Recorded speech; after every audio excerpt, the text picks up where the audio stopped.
Welcome everybody to the Mecum Motorcycle Auction 2025. This time, come on in here because it's all about the top 10 Harleys, and joining me, a true expert. He has a company called Motion Pro. Put it here, partner. How are you doing there, Jack? Good to see you. Good to see you. I love it. Are you ready to select your top 10 Harleys, Mr. Chris Carter of Motion Pro? Thank you for all the great cables and tools. I've been using them forever.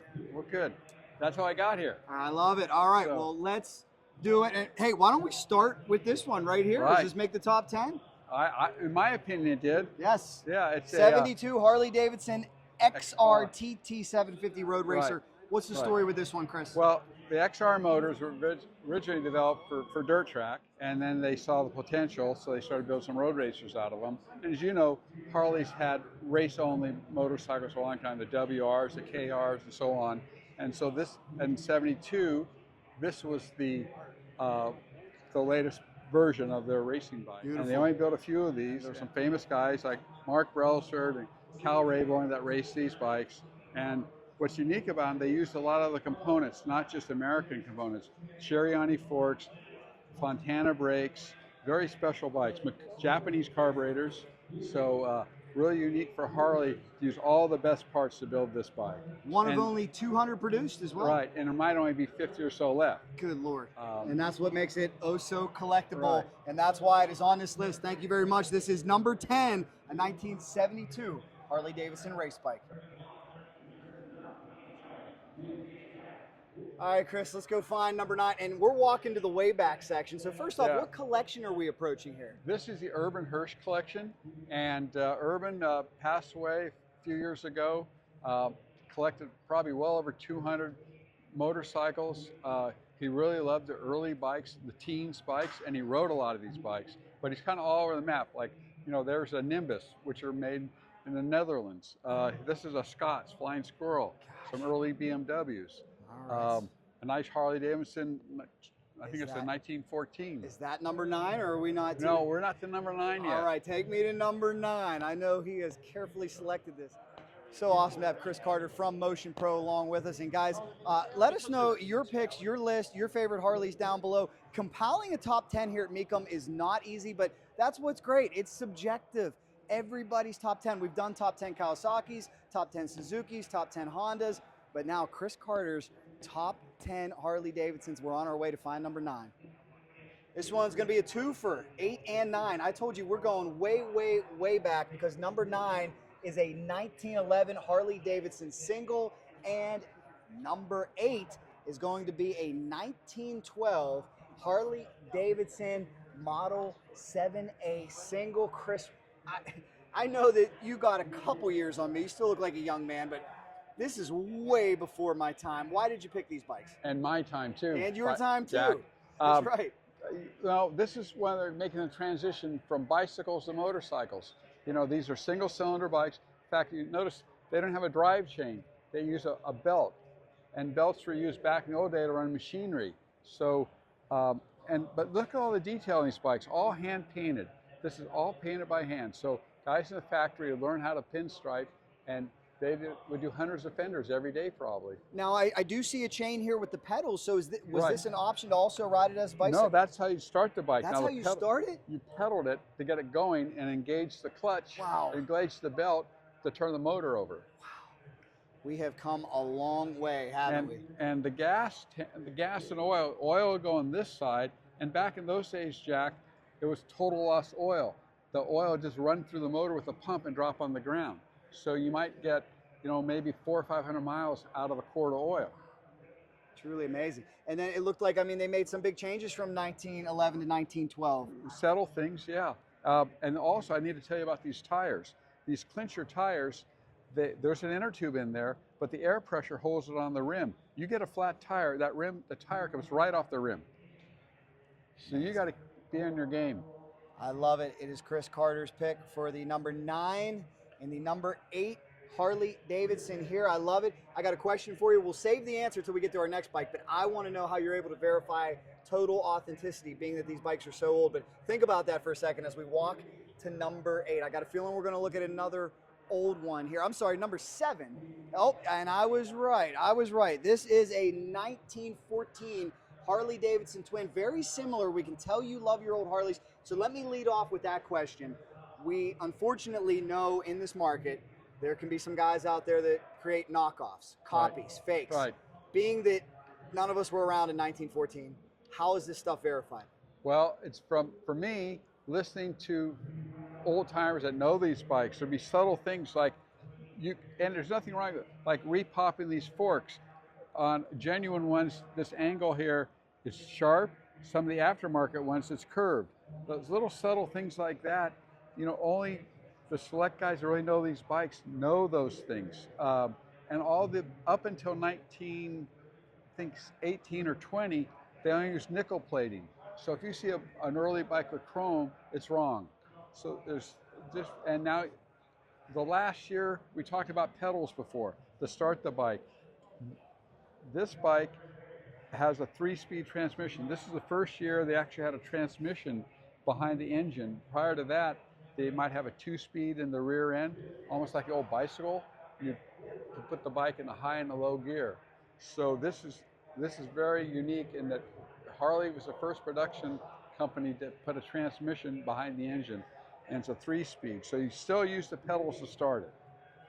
Gosh, guys, piece of history. It is cool. We're getting an education today. It is Chris Carter's pick for his number 7 favorite Harley Davidson here, 1914 Harley Davidson Twin. I'm really excited about 6. I know it's one of my all-time favorite motorcycles. Super rare. We're going to stay with our race theme, maybe an evolution of what we saw first. Are you guys ready for this? Pick number 6. We're going to go all the way to the year 1994 for this Harley Davidson VR 1000 Racer 60-degree engine. This bike is so special. This bike is so rare. Chris, what do you think of when you see this baby? I think of a lot of money. Harley put lots of money into this program. They were not that successful because of the competition, but it's a very unique bike. They built very few of these. Harley had a full-time road race team, which they hadn't had in years, and they came out with this bike. Perimeter frame, you know, all the modern technology for the day. So it's a very unique bike. Very few of these are out in the public eye. So in my opinion, this is a great bike to have at the auction. Yeah, we got the estimate at about $150,000, I think. Do you think it will meet that? I bet it might exceed that. Wow. Very impressive. Guys, let us know down below in the comments what you would pay for this machine, but it's a piece of history. 1994 VR 1000. And you know, I think bikes like this are so cool because I'm a race guy, you're a race guy, we love fast bikes. Harley not always known for the fastest bikes, but occasionally something like this or something like the V-Rod Destroyer really surprises us, and I think it's pretty cool representation and a great pick. Is. Good pick, Chris. That is number 6.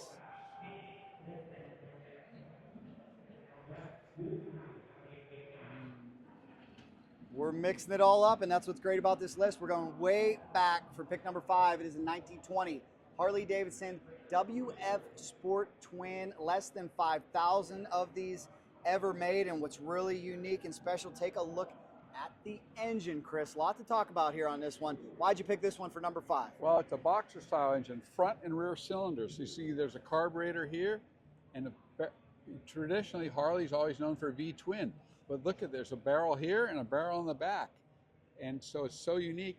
And the way it's all, the carburetor's here and the manifold goes around, all this plumbing, the transmission is up on top. It goes to an exposed flywheel here, like a Moto Guzzi, and then closed chain. And it has a pedal, but it's just one-sided for Kickstarter. 1919, Harley went from pedals to Kickstarters, but they still retained what looks like a bicycle pedal. Wow, very, very cool. You know, it's funny, and now I look at where e-bikes are today, pedals and electric motor, and it's almost like a return to where we were with pedals and a motor. And one thing we hadn't really talked about, Jack, on all these early bikes is you have 2 hand controls. You have a throttle on this side, and on this side is a spark advance, so you can retard and advance the timing. So you have to listen to the motor, like pulling a hill, to adjust the timing, retarding or advancing. Thanks so much, Chris. Another great representation. Pick number 5, 1920, Harley-Davidson WF Sport Twin. Pressure is going to be on for these next 4, Mr. Motion Pro is on the hunt. Hope you guys are loving this. 4 big Harleys still coming your way. And like I said, if you get a chance to ever come join us at this auction, please do. Come say hello. I never miss it. I have fallen in love with this event. What else you're going to do in January, February? It's freezing everywhere else. Get to walk around a bunch of cool motorcycles and take your shot at owning pieces of history. Pick number 4, 1939 Harley-Davidson EL Knucklehead, hence the name. But for those who do not know and do not understand why this motorcycle is called a Knucklehead, Chris, why don't you tell us? All right. Hey, everybody. Knuckleheads. That's not me or Jack. Sometimes. Could be so me. If you look at this, the shape here where the covers are over the rockers for the valves, the push rods are here, and this goes, and it looks like a knuckle. So they call it, and the mechanism inside is this covers, and this is the pivot points for each of the rockers for the valves. So there's a push rod engine, but it's called a knucklehead. They made knuckleheads pre the Second World War, and I think up until the early 40s, mid 40s. This one looking like original condition too? Yeah, I think it's been repainted, but it's got a lot of original parts on it. Wow. And that's one of the challenges is what's real and what's not. What's reproduction? We see it in the Japanese market all the time. If you can prove something is original, it's the old cliche, it's only original once, but it's kind of like right now for a Z1, you can buy almost everything outside of the frame and engine cases. So I tell people, if you're barn finding, if you're hunting one of those bikes and that's what you find, well, there's a lot of parts available now, more than that were available in the 70s. Chris, what tips do you have for people maybe looking at a barn find Harley? What are the first things you look for? I look at if the battery box is all rotted out, and then you know it's original. Gas tanks get rusty. If the frame is straight, and that's hard to tell and take it all apart, you can kind of sometimes line the bikes up, the forks and everything. But you know, anything can be fixed. So you try to fix original parts if you can. Well said. Only original once, guys. Beautiful pick for Harley-Davidson, number 4. 3 to go. And yes, there are some newer Harleys here as well, but I really like where Chris is going. He's going for these old, incredibly valuable Harley-Davidsons. This is history from the motor company. Oh my goodness. And Chris, this is not a repeat. It is a second consecutive time Chris has picked a 1912 Harley-Davidson Single X8, but quite a bit different than the one we saw moments ago, because take a look at the patina, the aging. Chris, don't tell me this bike is a 100% survivor from the year 1912. It sure looks that way. To me, these look like original tires, or original period tires. You know, they could have been changed over the years, but those are old tires. And here's what I want to know. We see rubber from 20 years ago starting to get rotted and dry rotted and cracked. How does rubber survive from 1912? I'm sure they put some tires on between 1912 and now, but these are old tires. Old tires. I wonder if there's any tricks to preserve them. I think it's just the luck of the draw. Shoof. So here again, this is a belt drive, but you started with the pedals. It has a rear brake only. This is a single cylinder, but it's the correct carburetor. This is a very original bike. The original seat, you can just see where it's been repaired over the years. All this patina, these are all original. Everything is just, this is a real barn find. It really is. It's exactly. It even has a tire pump. Wow. What do you think this one's going to go for? I don't know what the Mecum estimate is over here. There's folks here that like bright and shiny, and there's folks that like original bikes.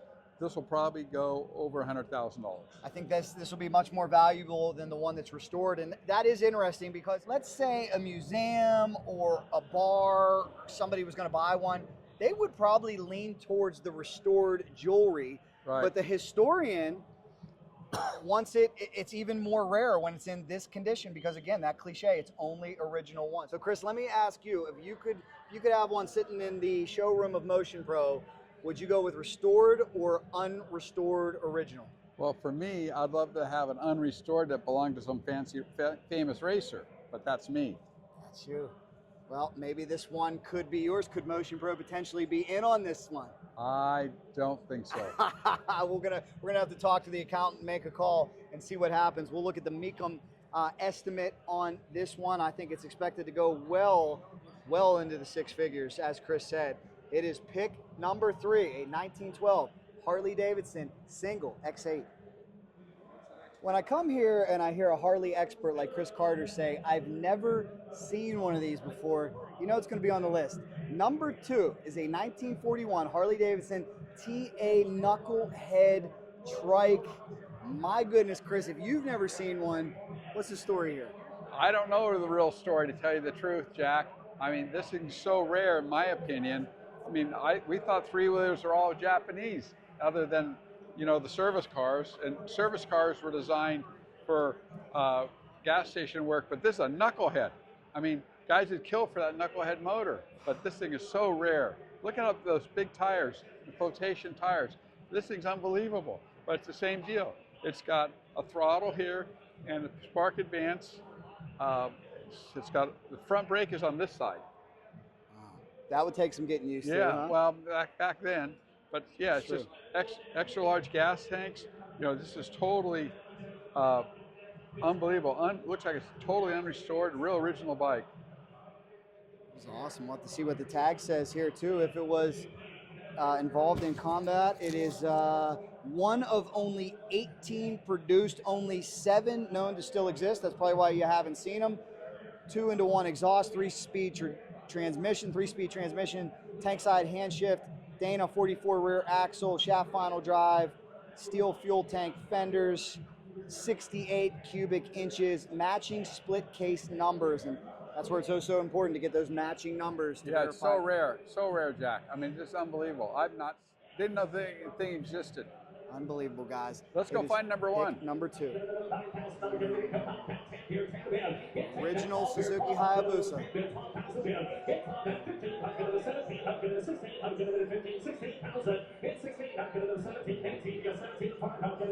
Less than 5,000 miles on that 1999 Hayabusa, guys. Look at the collectability.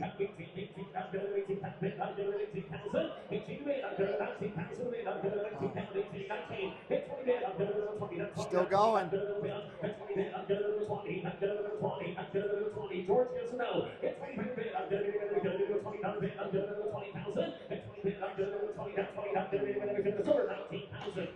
$19,000 for an original Hayabusa, Mr. Chris Carter. You like the Busa? Love them. Who doesn't? That's impressive. $19.99 for about the same price you could buy a Gen 3 for. Let me know what you guys think down below. That's the Gen 1. It started it all. $20,000 here at Mecum Motorcycle Auction. They were about $10,000 in '99. We are down here on the floor, so you know we must be getting serious for Chris Carter's number 1 pick. Pick number 1 down here on the floor. Beautiful, shiny. If you like new Harleys, sorry this video wasn't for you. We're paying homage to the historic ones. 1937 Harley-Davidson EL Knucklehead. Chris, tell me about your number 1 pick and why. Well, the reason I like this bike so much is the paint job. Now, this has been repainted, but it's such a unique color. It's a factory color. The bike is mechanically perfect. I know we already talked about knuckleheads, but this is the cream of the crop. It's beautiful. Gosh, great pick. Now, you would think it might lose some points for custom paint, but you're just saying, hey, I love the color, right? Right. Well, the color and the model. And this particular one's a pre-war, so you know that's something there. It's a 37. I just thought of something though. I'm looking at that color, and then I'm looking at your hat. Could this potentially be Motion Pro? Yeah, if I had the money, this might be a Motion Pro bike. Chris, great list, man. Thanks so much, guys. It is number 1. Let us know your thoughts on the number 1 pick, 1937 Harley-Davidson EL.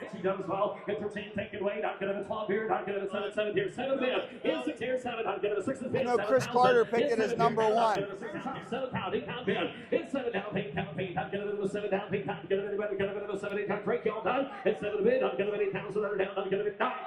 You're just in time. At 9,000 a bit, 8,000, another 9,000 a bit. At 9, you're down. I'm getting a little 9, and I'm getting a little 9 down, 8 down, 9, and I'm getting a little 9 down. Last call. 8,000, another 9, and I'm getting a little 9, 8, 10, 9, getting a little 9,000.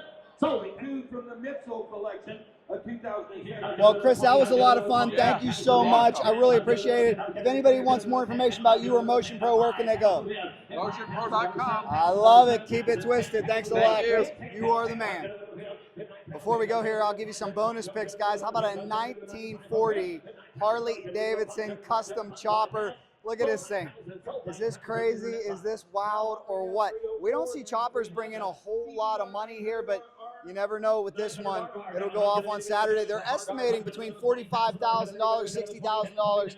That could be a bit optimistic. We shall see, though. 1940 Harley-Davidson ULH Custom. Before we go, I can't leave my new guys hanging. I know some of you like the more modern Harleys, so got to give the nod to this 95th anniversary edition, 1998 Harley-Davidson Road King. Take a look. Very, very original. 100th anniversary edition seems to be holding value. 95th holding value as well. And that is what's so cool when you come here to the Mecum Motorcycle Auction. You see all different years, all different genres.